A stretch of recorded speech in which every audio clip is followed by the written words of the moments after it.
Halo, selamat datang di Nongkrong Bola. Apa ya bahasanya nih ya? Breaking news kayaknya ya. Jadi gue bakal ngebahas apapun yang seminggu ini terjadi di dunia sepak bola tentunya. Karena Nongkrong Bola podcast kan udah ada di Noise ya. Jangan lupa dengan episode terbaru yang kita ngebahas Champions Drawing kemarin. Itu rada telat karena gue namanya lagi puasa ya kan, kerjanya hanya tidur ya kan. Oke, jadi gue akan langsung bahas yang ini kan lagi international break ya, lagi kualifikasi Euro 2024. Ini lagi pagi ada suara ayam, emang tetangga sumpah ayam tetangga tuh pengen gue potong anjir rasanya, berisik. Gue mulai dari mana dulu ya, kualifikasi sebelum yang bener-bener ini, yang bener-bener wow banget gitu lah bahasanya. Dari Prancis dulu ya. Ini kan Prancis menurut gue cukup wah banget ya, karena si Mbappe ini, apa bahasa bos PSG ini jadi kapten di timnas ya. Walaupun yang tua-tua tuh kan banyak, ada Giroud, ada Griezmann, yang lebih mature dari dia tuh banyak sebenarnya. Cuma heran aja gitu, kenapa sih harus si penyu ini yang harus jadi kapten timnas. Tapi ya walaupun gue nggak tahu ya secara mentality, karena kapten itu harus punya mentality emosional yang bagus untuk mengontrol timnya supaya nggak terprovokasi lawan apa segala macam ya. Terus tapi doi keren lah, dia berapa gol sih gue lupa dah. Emang gue kurang ngikutin Prancis ya sebenarnya. Gue emang bukan fans berat Prancis gitu. 4-0 lawan Belanda, buset keren lah. Untuk emang gue nggak ngerti kenapa Belanda begitu ya, aduh jelek banget, padahal udah ada Van Dijk masih aja jelek anjir mainnya ya. Jadi total 4-0 tuh, buset. Padahal Yoris udah pensiun jadi ini gue ada info baru, kalau misalkan sebut Loris itu harusnya Yoris, katanya sih gitu ya. Mbappe 2 gol, Griezmann 1 gol, dan Upamecano gue bacanya Americano anjir, gara-gara ngopi mulu nih asu, ya ampun ya kan. Tapi menurut gue regenerasinya juga bagus. Ada Maignan ya di kiper AC Milan kalau nggak salah ya. Kiper AC Milan ada Conde, Theo Hernandez, Rabiot, Chouameni, kemudian Griezmann, Mbappe, Kolo. Giroud tetap ada ya kan. Ya habis itu ada dari pemain Madrid juga ada Kamavinga ya kan, yang dia tuh kalau nggak salah masuknya ke pemain bertahan kalau nggak salah ya, yang gue cek. Dan yang sebenarnya gue yang paling unik itu bukan cuma pertandingannya, tapi bagaimana para pemain yang apa ya, bisa dibilang pensiun, kayak Varane, Yoris juga pensiun kan. Dan ada satu yang lucu menurut gue, apa, Benzema nggak hadir. Jadi lucu banget ya, Benzema tuh nggak hadir. Tapi menurut gue itu hal yang wajar karena dia lagi crash. Dia ini kan jatuhnya dari awal Pilgrim tuh udah crash sama Dashcam kan. Jadi ya wajar lah sih menurut gue. Orang tuh kalau udah crash dimanapun, ini suasana kan lagi puasa ya. Lu kalau bercrash sama temen sekelas tuh, lu pasti males datangnya. Kayak gue bro, kayak gue juga gitu. Gue tuh kalau malas banget ketemu tuh orang, gak usah ikut bukber lah. Nah itu kayak gitu, dia tuh karena malas. Dan juga kan Benzema itu kan sindiran ya, di Instastory. Aduh ya gitulah, tahu sendiri lah. Terus juga ini barusan juga nih, ini fresh banget, Spanyol juga bagus mainnya. Tadi kalau nggak salah main 3-0 lawan Norwegia, karena juga nggak ada Haaland ya. Dan menurut gue ini asli, ini gue suka banget sama Spanyol yang sekarang ya. Gue suka banget Spanyol yang ini daripada yang Luis Enrique tuh. Aduh, gue ngeliatnya tuh kayak ya Allah, itu mah bapuk dari cara milih kiper tuh udah wadaw sebenarnya. Kenapa sih siapa? Aduh anjir, lupa gue tuh kiper Atletico Bilbao lah ya kan. Tapi kalau menurut gua kalau nggak ada De Gea nggak apa-apa, it's alright kalau pakai Kepa, karena Kepa saat ini lagi sering dimain di Chelsea kan. Dan jadi kepercayaan Graham Potter juga. Kalau nggak salah pelatih barunya tuh Castillo ya. Gue suka banget. Terus juga pemain Madrid juga lebih banyak yang dipanggil, yang udah lumayan sering dipanggil, karena Luis Enrique ini kan seperti kira termasuk gue ya, lu kayak anti Madrid banget sih kayak gitu. Dari Euro aja nggak ada pemain Madrid dari Spanyol. Di Pildun ada kayak Carvajal sama Asensio, ya kan. Ini lebih oke lah. Ada Carvajal, ada Naco, ada Ceballos yang dari perwakilan Madrid ya. Mungkin nanti Asensio juga bakal dipanggil lagi gitu. Tapi ini mainnya oke banget, gue suka 3-0. Terus juga ada Gavi juga, ada Omlo, Morata, Red, karena kamu mungkin terus main false 9 terus ya. Sebenarnya gue juga empet sih kalau main false 9 terus, karena kemarin juga Asensio main jadi false 9 ya, main di false 9, jadi ya udahlah. Untuk Inggris Itali ini pertandingan seru, gue nonton beberapa menit lah ya, karena kalau dibilang, dan gue nontonnya nih netral banget, gue nggak megang siapa-siapa, gue nonton senetral-netralnya. Jadi menurut gue Inggris ini bener-bener bagus banget mainnya, asli bagus banget mainnya, ketimbang Italia yang udah keteteran di counter press. Ya pokoknya kalau udah di counter tuh udahlah, mau gimana lagi gitu. Terus juga gue kurang serak lah sama Italia yang sekarang ketimbang Euro 2020 kemarin. Bellingham mainnya oke, walaupun ya banyak chance yang harusnya Grealish itu bisa finishing, tapi ya mana ya, tapi ya oke lah. Dari Grealish itu untuk nutupin Donnarumma juga udah oke banget. Siapa apalagi yang menurut gue bagus. Terus juga lucknya juga ada dari bagaimana Di Lorenzo itu kena handball, ya itu juga luck sih menurut gue. Dapat penalti kayak gitu harusnya luck ya, jatuhnya lah, karena bola kena tangan gitu, luck lah jatuhnya lah ya kan, lo harus akuin.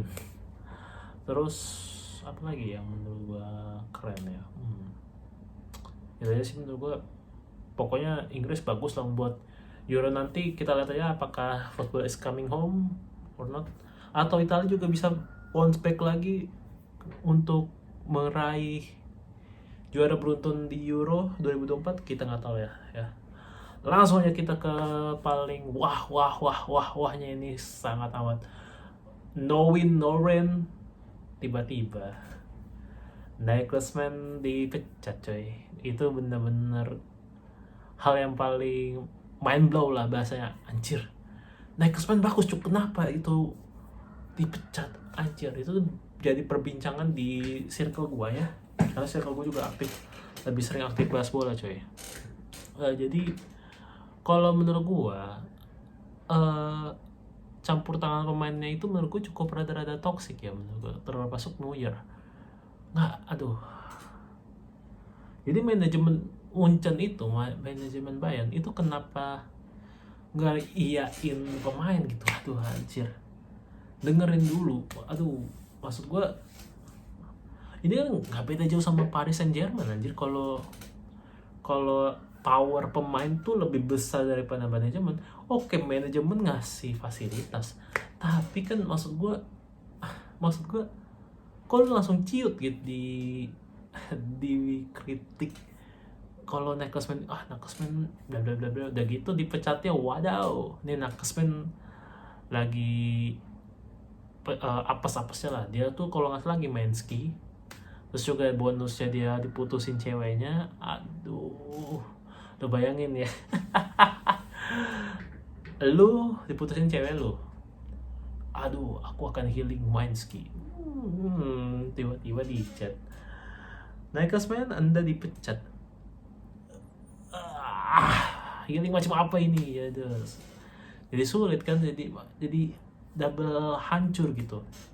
Nah, uniknya adalah kan yang dipilih untuk jadi selanjutnya itu adalah Thomas Tuchel. Nah, Thomas Tuchel ini awalnya tuh jadi kandidat untuk Real Madrid, karena jika Ancelotti ini cabut musim depan, Tuchel ini jadi pilihan utama. Bahkan gue juga mau kalau Tuchel itu untuk ke Bernabeu tuh gue sangat open banget. Bahkan dia katanya belajar bahasa Spanyol kalau nggak salah ya kan, buat karena targetnya. Tapi tawaran Munchen lebih ya gue nggak tahu, tawaran Munchen mungkin lebih menarik sehingga Tuchel mau menerima itu. Lagi itu kan ini di Jerman ya, jadi dia nggak perlu, ya mungkin bahasa Spanyolnya juga belum terlalu bagus lah ya bahasanya ya. Jadi namanya belajar bahasa itu kalau nggak diulang-ulang, apa kadang aksen juga kadang belum bisa baik, ya udahlah terima di dalam negeri dulu aja lah, kata mungkin di Tuchel kayak gitu. Tapi Nagelsmann ini juga, karena cabut, Madrid juga akan ngambil ya. Lihat aja nanti bagaimana manajemen Madrid menarik pelatih baru. Kalau Ancelotti-nya kan juga targetnya mau ke Brazil kan, jadi ya kita lihat aja nanti bagaimana masa depan Ancelotti di Madrid ya. Selama dia, kalau yang penting ingat ada trofi, kalau nggak ada trofi ya dipecat. Madrid begitu bro, kalau puasa gelar tuh manajemen aduh, gue juga sebenarnya kalau jadi manajemen Madrid juga 4 sih kalau punya pelatih yang nggak bisa juara, yang nggak bisa bawa trofi gitu loh. Apalagi dengan kekalahan awal yang cukup banyak ya sama Barca. Karena gini, di era Zidane namanya El Clasico, kita selalu berani. Mau kalah tipis nih ya, mau kalah tipis aja kita tuh masih pepet terus lah. Akhirnya kita tuh Zidane, di era Zidane selalu menang kalau lawan El Clasico ini. Kita tuh, gue tuh selalu minder kalau kayak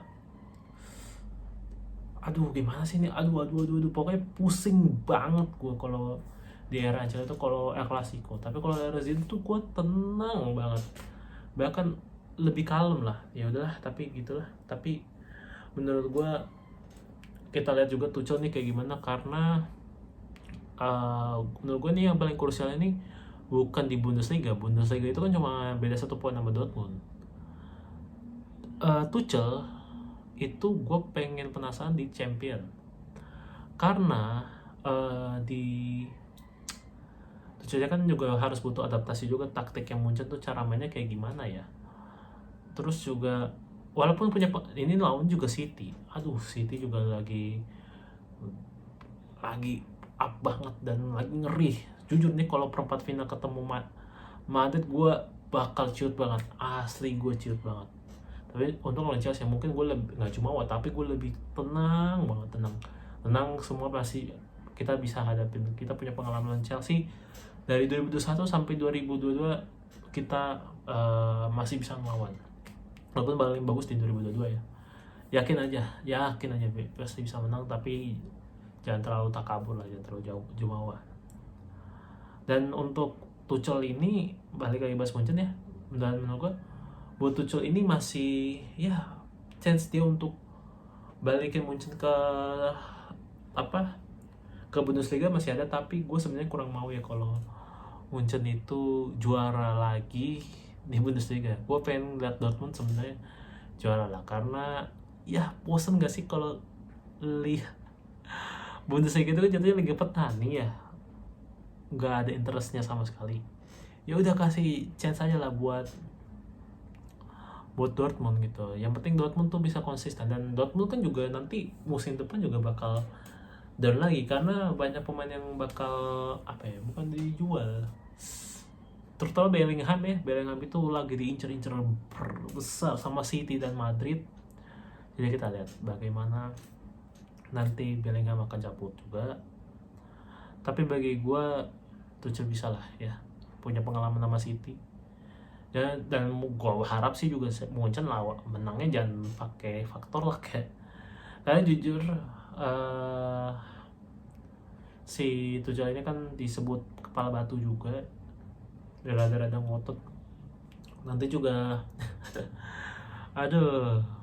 mungkin permainannya nggak sebagus, nggak se-beautiful Nagelsmann ya. Mungkin dia punya cara yang lain, yang mungkin dia akan cari potensi pemain yang dia suka untuk bisa membantu untuk bisa ya bisa bikin Munchen bermain bagus tapi sesuai seleranya dia gitu, bukan sesuai keinginan Nagelsmann. Oke, itu aja kali ya, nongkrong bola breaking news.